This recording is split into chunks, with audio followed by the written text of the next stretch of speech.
it's a movie night. Love Island episode 33. Let's have a recap. Even before movie night began, there was a little bit of like dramas and little moments. Lauren and Harrison talk. She's trying to figure out where he stands with Tony.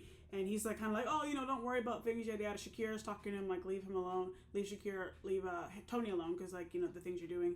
Harrison's still kind of like poking at her and doing little bits of that. Lauren's trying to figure out what's going on, essentially.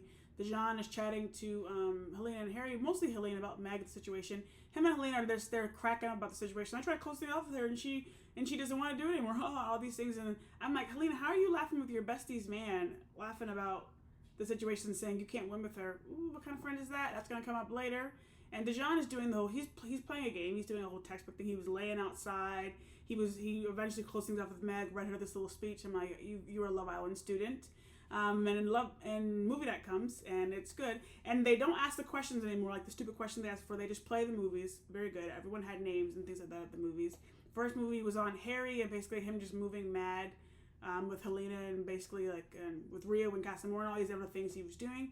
And at the end, it showed the conversation that Harry and Helena were having about Meg and Dejan, like, oh, there's not really a spark between the two of them, and he can't do anything right, or whatever it is. And Meg's like, how are my two best friends, talking about it, yada yada. Basically, it just turned into, they were talking about Meg and Dejan, and I'm like, wait, Helena, you had nothing to say about Harry? Again, nothing to say. Okay.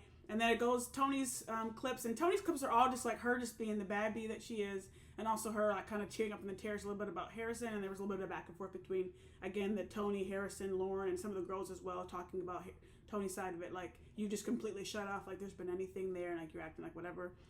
Similarly, we see Harrison's clip, and it's kind of some more of that same conversation, like the way he's been moving, and also the way he's been moving with Helena, and like the things he was saying before, and that whole kind of mess. We see Dejan's clips. Him kissing some girl, not kissing some girls, but getting to know some girls, kissing Andrade, I guess, technically, in the Truth or Dare game, and Casa Moore, and all those kind of things, calling her baby girl, all these kind of things. Meg is pulling him up on some things, and Andrade has been talking, and Ben's like, do you still want to kiss Dejan around the villa, whatever. Shakira's clip is played, and it's talking about her, like, getting upset with the Helena pieces and things like that, some of the comments she's made with Tony and things like that, and she says something like, to Helena, well, sorry for my nasty comment. I intended it to be nasty, though, and that's why I said it. And Meg and Helena, or Helena rather, is like, oh, you're such a mean girl. I'm like, Helena, are you looking in the mirror? Billikis' clip is played. It's also, again, kind of about Dejan, how he was moving with her. Meg is like, oh, now I get what Billikis was saying in the Superman game. Yeah. Helena is going on. We're seeing some of Helena's clips about her being a mean girl as well. And then we have Meg's clip, which is basically her just being the mug that she is. And then there's an argument at the end between the girls because Shakira's like, you're acting like you're such a good person, but you see you've made comments as well. Like, stop trying to be like an angel. Good episode.